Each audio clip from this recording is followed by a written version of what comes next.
Hello, hello, hello, and welcome everybody. My name is Judah Hoover.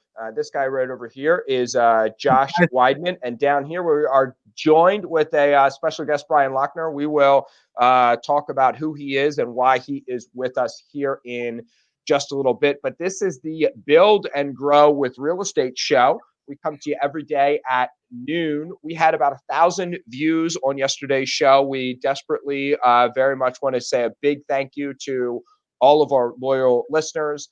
We appreciate you. We appreciate the comments and the likes, and we appreciate the community that we are building here. This show is for people who are real estate investors, people who want to be real estate investors, people who are realtors, people who, in some other way service the real estate community, because we think that either directly or indirectly, growing a career and growing your wealth with real estate is the best common vehicle out there. And what you're really trying to say is, please like our show. Right. Click the like and share button, right? Yeah, I know. Right. God, yeah. Thanks for joining us today, Brian. Do you want to do the introduction here? Yeah, I'll introduce Brian. So Brian is coming to us with Note School. He's our special guest here today. I have. First of all, I love the paper business. I love the note business. When I got started back in the early 2000s, there was a guy who had a course called Paper to Gold, and it has made me more money than anything else. And I've made the most of my money in the paper business. I still do most of my investing in the paper business. I get frustrated when people talk about Judah, how many doors do you own? Because, that's not an unimpressive number. But one of the things that frustrates me is people never ask me, Judah, how much money do you have tied up in the paper business? Because I absolutely love the paper business. And Note School is the best place to learn about the paper business. I've had Eddie Speed and Joe Varnador and now Brian Lochner work with us and work with our classes and students up in Harrisburg and other places for a long time. And so, Brian, tell us more about your about yourself and about your background. Yeah, so probably the best way is to kind of start at the beginning. I bought my first piece of property in 2008, but I really didn't become a full-time real estate investor until 2014.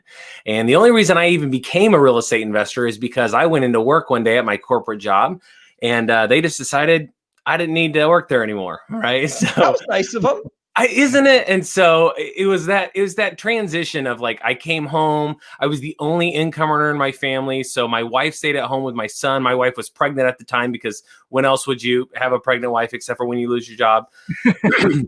And, I'm just in this spot of trying to figure out what else is next. Like, where do I go from here? Do I just, go find another job, right? Like, that's kind of what we've been trained to do. And so I was very frustrated with that mentality of like, yeah, but I really like this job, and it was actually kind of easy, and I probably deserved to be fired because they were paying me money to do very, very little work. And it's like, do I want to go back to that?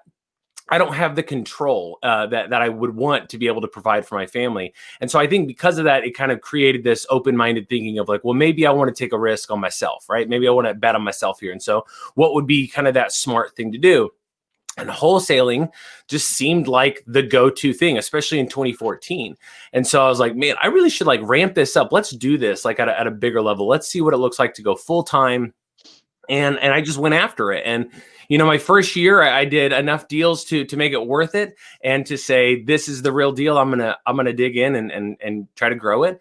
And so I've been wholesaling since 2014, but after 2014 is where I started to, it originally started as that shiny object syndrome where you're like, ooh, flips. All these people are making all this money. I'm going to go do that now. And then got into lending and land banking. That never happens to Josh or I. Josh and I have a career that is laser focused.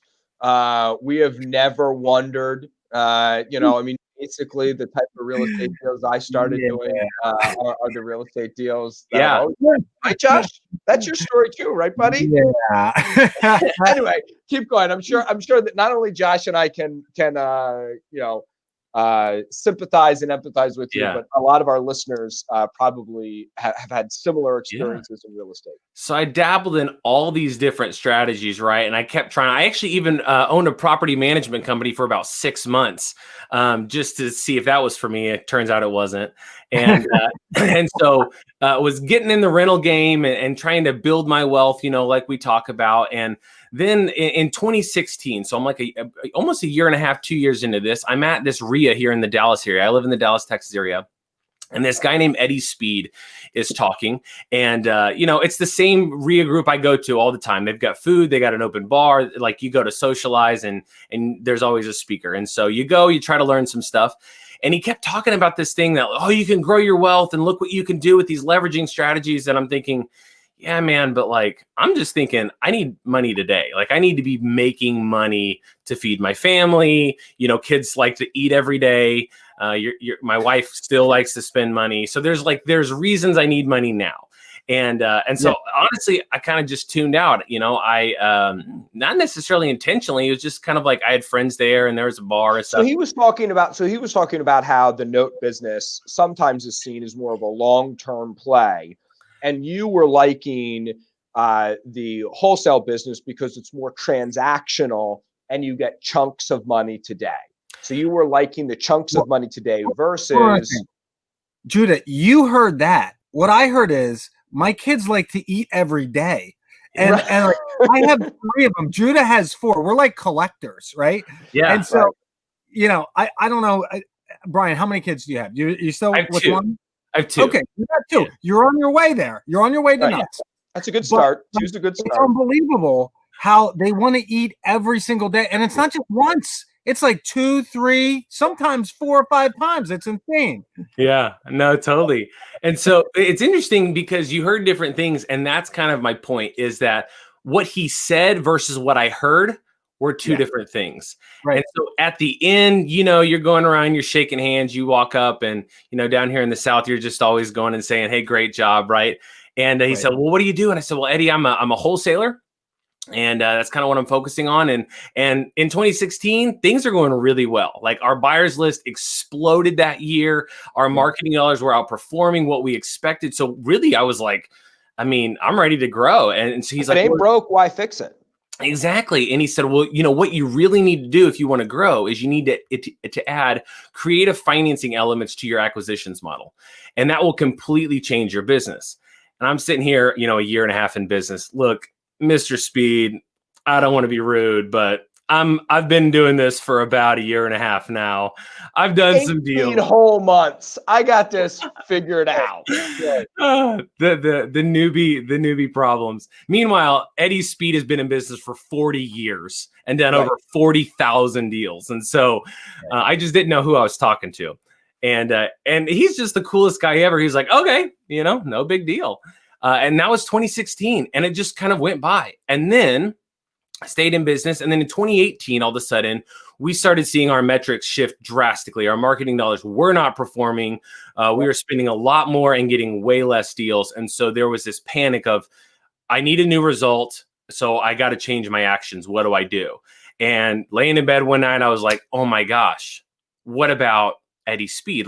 He was talking about this thing. So maybe I should dig back into this.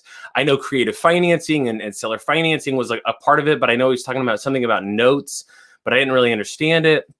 And so I was like, let's dig back into it. And so 2018 comes and I, go through that humble pie of all right, Mr. Speed, I was arrogant and ignorant and, I really want to learn now. And more importantly, I need to learn now. And so that was kind of the shift in my business to where creative financing became a huge part of our acquisitions, because now all of a sudden I didn't have to just buy with cash. I had these other strategies. And what he really showed me was, yeah, Brian, but that's just creating the notes. Now that you've created notes, now I'm going to show you what it looks like to be in the note business and own the notes and sell the notes and sell parts of the notes. And we're going to show you how to take your return on investment of 6, 7, 8%, and we're going to turn it into unbelievable numbers. Well, can we? I don't want to cut you off there but I'd like to talk a little bit about what was this transition? What did this look like? we've talked on this show a couple times about subject to purchases, seller financing. Our guest last week just bought 2 properties, seller financed. What did that look like for you? I mean, like you hear one of the reasons real estate, a lot of people don't really get started in investing in real estate, in my opinion, there's so many shiny objects. We talked about this to begin with. There's always something new, and there's always somebody putting something else creative together that it's like, oh man, that's awesome. Yep. But what was it for you that you first implemented with the creative financing, and then how did that transition into the notes and all that stuff? Yeah, so I think it first started out of a need, right? Yeah, I've got kids to feed again, so I've got to find a way to make money. And his whole point is, I had this wholesale transactional mindset. I wanted to do the work, and I am that way. I like going and talking to sellers. I like doing the deal, right? Sure. And he said, there's nothing wrong with that. You should keep doing that. But I want to show you how you can make that money today. You can still make that transactional income, but for that same work, why not just go ahead and get bonus income moving forward? And so that was kind of the mental shift that I made. And then basically once I started implementing it, I started converting some of my lenders. So some of the guys that were, basically, they were my private lenders, right? So I borrowed money to flip houses with them. Well, I was getting out of the flipping houses business at that time because I'm not really great at it, first of all. But second of all, in 2018, I was like, man, things are going kind of like this. I don't want to get caught. I didn't know when it was going to stop. And so started kind of converting those lenders into, hey, you can loan on these type of deals, which is way less risk. And because it's way less risk, I can borrow money way cheaper. And that all of a sudden, it was like this aha moment. It sounds kind of cheesy, but I started realizing I can now help the most amount of people with this owner finance strategy. And that was kind of the passion and the drive behind going after that, was because now I was able to acquire more houses and help people out of their whatever their situation was, and probably even give them more money if they were going to sell it on terms. But also I could help my lenders who wanted a safer place to put their money and not always have to, like, Brian, find another project, like keep me working, right? But then the people that once I buy this house, I'm going to turn around, I'm going to resell it to this $1 trillion marketplace, what we call penalty box buyers. And it's all these unqualified mortgage borrowers. It was me, my first 2.5 years in business, where Bank of America, Wells Fargo is like, we don't talk to you until you have 2 years at least of really solid income as a self-employed person. And, I took a little offense to that, right? So I bond well with all these people. Like in 2019, there was 4 million people turned down that were considered penalty box buyers. They either didn't have a full 20%, their credit score was just not there. But these are people who have, good income. They've got a good down payment a lot of times, and they're going to pay their bills, right? And so I started realizing, man, there's this massive market that I could be really working with. And more importantly, living in the Dallas, Texas area, there's this constant threat of competition, right? It's not really a threat, but that's what I tell myself. And so how do I beat my competition? Well, I have a big cash buyers list, but they only buy cash. Then I have this huge, basically database of people who will pay over retail with a huge down payment and consistently pay their bills because they're highly incentivized to. And on top of that, the way I'm going to structure this deal, I'm going to incentivize them to refinance. And if they need help with credit, I got a credit guy. If they need a new mortgage, hey, in a couple of years, I'll connect you with somebody who can get you a mortgage. Like, I'm more than happy to facilitate this transaction, because the faster we turn this thing over, the higher the return is for me, as well as the safer this is for my business model, for anybody I'm borrowing money from as well. And so that was kind of the transition in the mindset. And then really what it kind of transitioned into is not necessarily borrowing money to buy houses and then going out and reselling them and locking up private capital, but really focusing more on the sellers themselves and getting the sellers to seller finance the house to you, because those terms that you can get from a seller are terms that you'll never get with a bank. And that's kind of what Eddie really hit on too, was just like, yeah, you can get no money down. Yeah, you can get 0% interest, but there's some bigger things out there, such as like, why not make no payments for 6 months? Or, once you create this note in the future, statistically between 8 and 12 years, the average person's going to have a life event where they're going to need capital. And so basically, Eddie will write in this term of a first right of refusal, to where if you ever want to sell your note, right, I'm making you payments. If you ever want to cash out in the future, I want the first right of refusal to buy my own note at a discount. And that's where it started to become really attractive, because now I owe $100,000 to this guy, but Eddie's saying, just wait, in 8 years, he'll sell you that note for $65,000. It's just, money just disappears. It's just free money for you. And that was kind of the big, ideas. I was like, okay, there's even more out there. Like, this can continue to grow. And so I really saw the growth potential, not having to do the same thing over and over and over again, but it allowed me to make that money today because I make down payments, I make cash flow, but I don't have to worry in the future. If I don't want to do this in several years, I might have that opportunity. Okay. That's great. That's great. So, all right. We talked about the creative financing end. Mm-hmm. Now, I don't know how much detail and how much time we have to really go into the details, but go ahead, Judah. Well, I was just gonna say, I can understand as a consumer. I'm going to play devil's advocate here for a second. So, part of getting into the note business is, number one, creating notes, right? Like Gail, our good friend, did last week. So she created 2 notes with those two seller finance deals that she bought, right? And so she could, down the road, pay those off at a discount, or maybe they sell them, or there's all kinds of ways of creating notes. But also, part of the note business is buying into reperforming notes, or taking notes that are non-performing, getting them to be reperforming notes, and then cashing, servicing those notes or selling them, or things like that. So it seems to me, after 2008 to 2013, there would have been a whole lot of distressed paper out there in the marketplace. It seems like, to me, the past 5 to 7 years, things have been going pretty good. So there probably isn't a whole lot of distressed paper out there on the marketplace. True or false? So you would think that's true, but the reality is that once COVID happened, it reset everything. So the reperforming industry, the non-performing space, is cyclical, right? It goes in these cycles. And obviously, with all the foreclosures that happened in 2008, there was a wave of non-performing notes. And over time, those got bought down, and they're less and less and less. But then all of a sudden, this virus thing happened. The world shuts down, people go crazy, and there's these moratoriums. And so if people have lost their jobs, people can't pay their bills, and they're kind of pushing it out.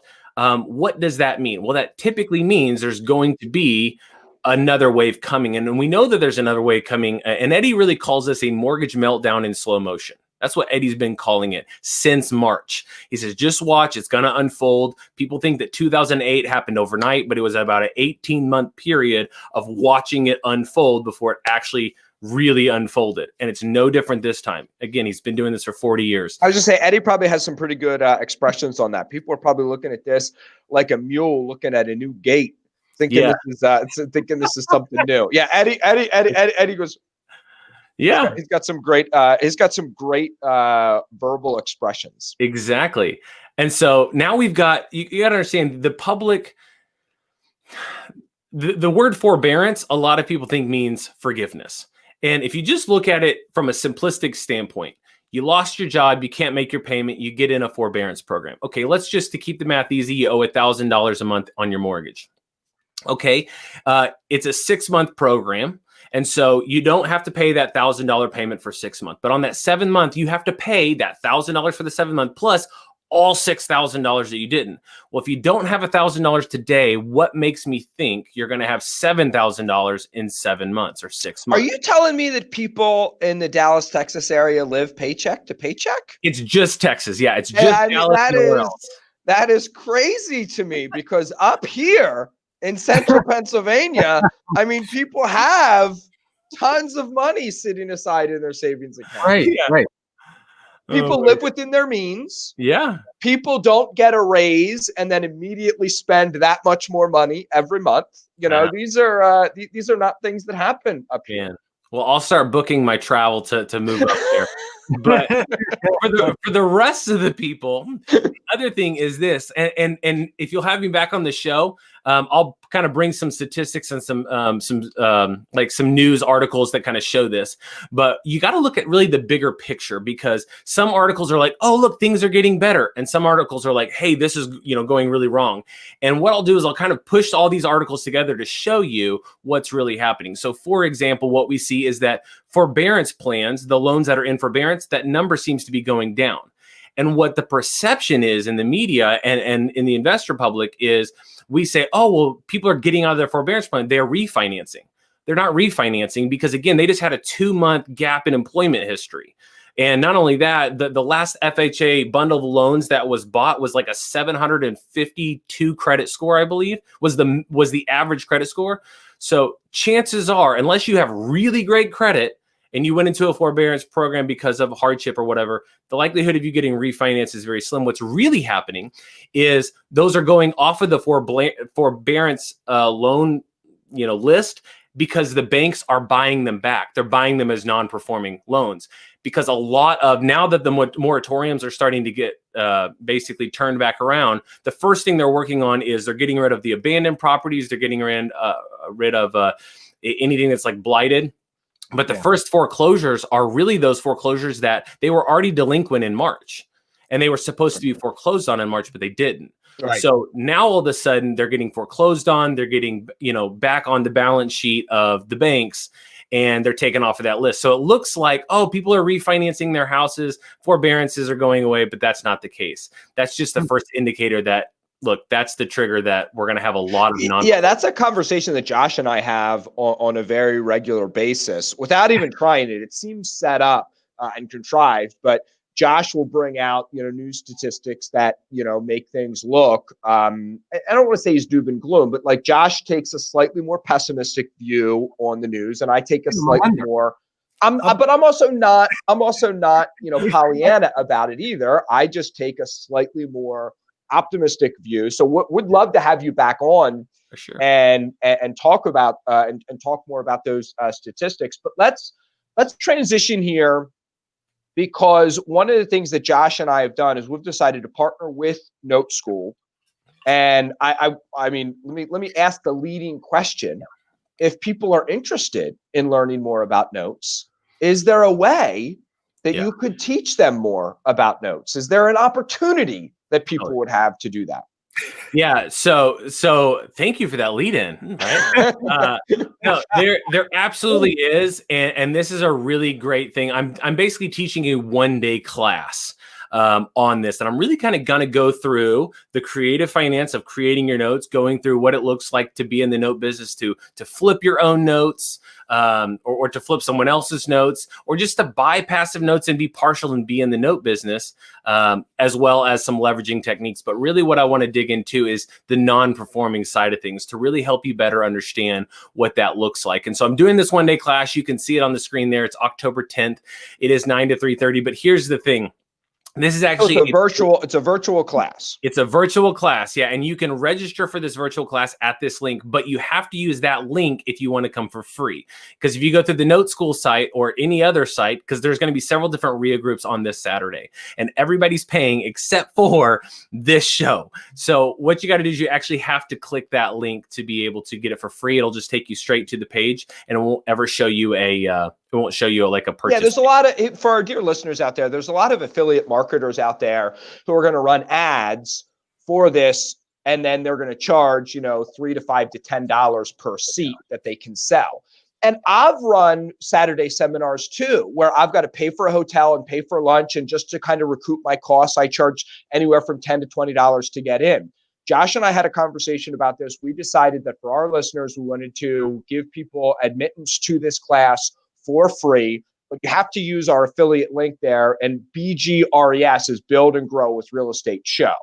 Well, so this is going to be I drew the line here at buying lunch for everybody. And since it's cool, listen, we're not buying anybody lunch in this event. All right. Yeah. You're gonna have to bring your own bag lunch. Right. I'm gonna send you my address. You can just Uber Eats me. You know what I mean? Just right. Exactly. So we're gonna cover a whole lot. And it's gonna be a lot of fun. It's gonna be we're gonna be also, what's gonna be great about that is Brian is going to be leading that class. So he'll have slides, he'll have, examples, and we'll be diving into this and showing the platforms for how we buy and sell notes and all kinds of stuff like that. Yeah. Yeah. And if you go to the next slide, you'll actually see it really is. I really want you to understand the full scope of things, because the non-performing piece is probably the most interesting. But what a lot of people don't realize is the non-performing piece is such a big conversation, because if you're an active real estate investor, there is no lower barrier to entry into real estate than non-performing notes. If you could buy something that's a distressed asset on Hold on, say that again. If you already are a real estate investor or an aspiring real estate investor, there's no lower barrier to entry than the non-performing note business. That's it. You believe that? Absolutely. So think about, and we're going to be covering that at the one-day class. Yeah, absolutely. And I'll walk you through where to buy them, how cheap they are, and I'll walk you through all that kind of stuff so that you better understand that, because that's at least one play if you want to be active. Then there's the whole other side of how do you get more passive? How do you own more notes? And what are some strategies to really grow your wealth? Because some of you might just be concerned with, well, I want to beat my 8% return. Or maybe you're just tired of tenants and toilets and turnover and the headache that comes with rental property, and you're trying to figure out how to get all the good of real estate rentals, but take away all the bad, take away the tenants and the toilets piece of it. So we'll walk through all that. And I'm really going to lead this thing using real case studies so that you can see the whole process of how this works on each deal. And that really helps, I think, to solidifying people's brains, like, oh, okay, I see how that worked. And now I know I can go out and do this. Yeah. So Taz was asking about posting a video link. If you look at the bottom of this video right here, it's noteschool.com/BGRES, build and grow with real estate show. But I did put it in the comments, so you can click the link in the in the comment section, or just type it into your browser and you're good. Yeah. Yeah, I already registered. As soon as we got it, I registered. I'm definitely going to be there and checking this out, because even though I have been through Note School training on several different occasions, and even bought advanced training and stuff like that you guys have, I love so much retaking your training and everything like that. I'm personally looking forward to being there. Love it. And you said that this is going to be kind of a big event, right? Like there's going to be RIAs from all over the U.S. kind of pushing people to this one-day event. Yeah, absolutely. We did one of these in March, and we actually maxed out GoToWebinar. So it really is really a content-rich full day of information. You'll get a lot out of it. I'd be surprised if you didn't get a lot out of it. Well, yeah, you also need to stay ahead of the competition, right? Because this is going to be something that Josh and I always talk about, learning what's coming next in the next market cycle, so you can stay ahead of it. If you don't know and understand notes, you are going to get left behind. Well, and let me say it this way, because I think some people freak out and they say, well, if I transition to this new strategy, I've got to give up this income over here or this thing I'm doing. And the reality is the note business is created. The entire infrastructure is meant to be absorbed into your existing business. So like, I didn't stop wholesaling. If I get a lead that I think is a great wholesale opportunity, I'm going to wholesale it. But I'm also going to see if they might be willing to take terms, and I might just see which one's better. I'm trying to figure out how I can give them more options so that they'll say yes. And that gives me more options to get more deals done. And so you don't have to stop doing what you're doing. This will allow you to wholesale more, fix and flip more, own more rental properties, get out of the rental business, just get into the paper business, or a combination of all of it. Yeah. So what's funny is Taz asks here, Judah and Josh, do you own notes? Yeah. And nothing has made me more money than the note business. Nothing has made me more money than the note business. I mean, Josh, it's almost not fair because he's, he's a partner at Hard Money. And Judah freezes and resell and service notes. I mean, it is what he does in the hard money space. But then also, there's other people who Josh comes along and that maybe a hard money loan isn't the best way or the best thing to do. So yeah, Josh and I both personally, passionately love the note business. I got to tell you, I'm not flipping as many houses as I used to. There's I won't waste a whole lot of time, but there are parts of the real estate business that I used to do a lot more than I do now. But the note business always has been and always will be a huge passion of mine. Yeah. It's been super eye-opening for me, and it's really helped me to transition my business. And we just happen to be in a time where there's a massive opportunity. So, yep. Isn't that the truth? It's every business. Yeah. Okay. So when real estate's hot, everybody's like, man, I wish I was an agent. These agents are making so much money. Yeah. You don't see like the 5 or 6 years that these agents are grinding it out and they're making a decent living, but like they're making 150,000 and then all of a sudden they make 600 grand one year. And then people are like, oh, look at these guys. You just have to be in front of the game. You got to see what's coming and just work really hard. And some days you only make 150,000 a year. Other days there's an explosion of activity and you make a lot more, or whatever the numbers are, right? That's it. Yeah. So listen, so guys, thank you very much. Appreciate you being here, Brian. I mean, it's so cliche. I hate to say it this way, but we have barely scratched the surface of the note business. And so we're going to have you on to talk more about why now is a good time to get into the note business and how the note business works. We're going to have you on a couple times between now and then. So tune back in, dear listeners. We will be back tomorrow with another great show at noon. Thank you guys very much. It really is meaningful to Josh and I, the comments that we get, the likes that we get, the shares that we get. We really appreciate you, our dear listeners, and we will see you guys tomorrow at noon. Back tomorrow. Don't forget to like and share the show. If you enjoyed the broadcast, we'll see you back here at noon. Take care.